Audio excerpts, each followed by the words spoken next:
Crumbled bread, pinch me cake, or monkey bread. It's a beloved concoction of yeast dough, butter, brown sugar, and cinnamon, all baked together in a bun pan. So easy to make. Follow the directions and you'll get monkey bread. 1 cup of warm water.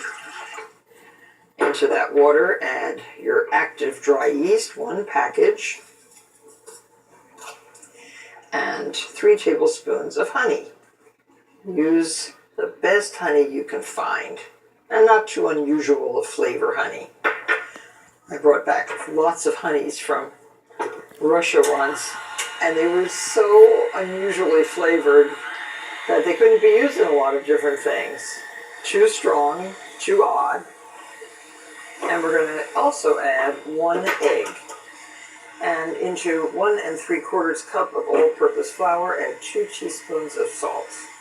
And 1 3/4 cup of whole wheat flour.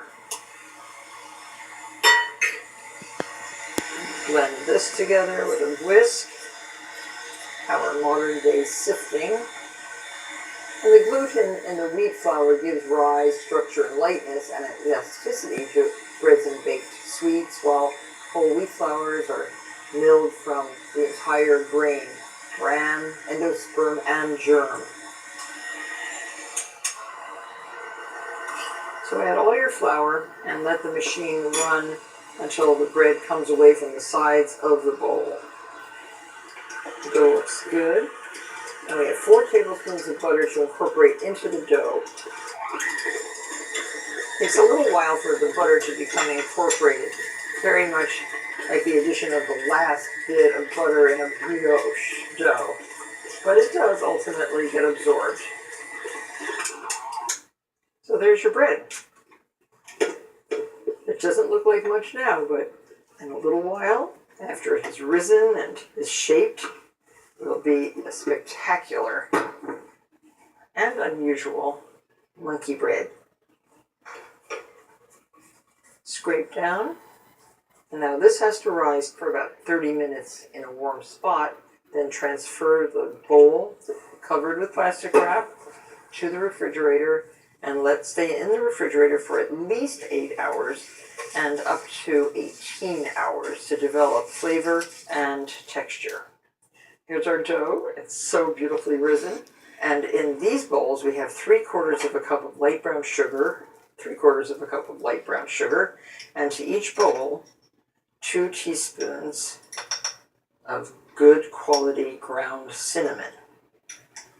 And stir this one up. This one you add melted butter to. This is going to be what you pour over your monkey bread. And this is 1 stick of butter melted. So let this butter melt the sugar. And then this cinnamon and brown sugar is what we're going to roll all the 28 balls or so of dough in, which makes the pull-apart appearance of the monkey bread itself. So there, okay.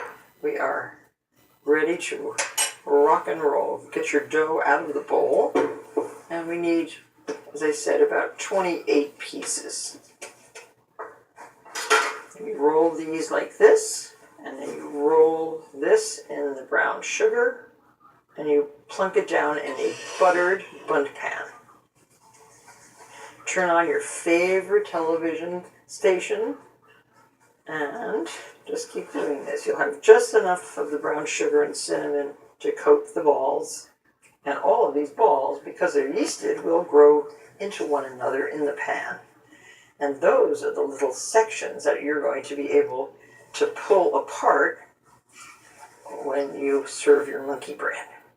So when we did our little bit of research into monkey bread, it's uncertain where the name came from, although theories run rampant. Some say it's the monkeying around with the dough you do while shaping.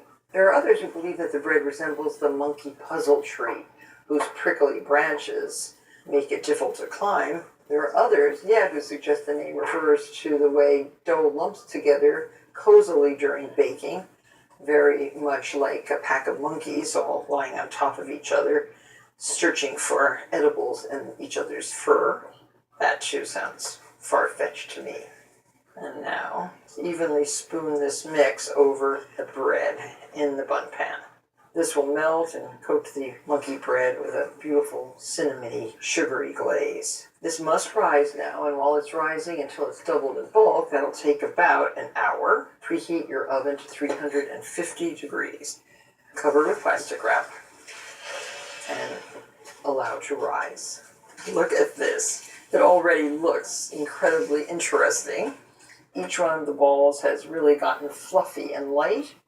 So get this right into your preheated 350 degree oven and bake until the bread feels firm when pressed lightly and it's all dark brown. That takes 30 to 35 minutes. So let the monkey bread cool in the pan once you take it out of the oven, and then invert it onto a serving plate.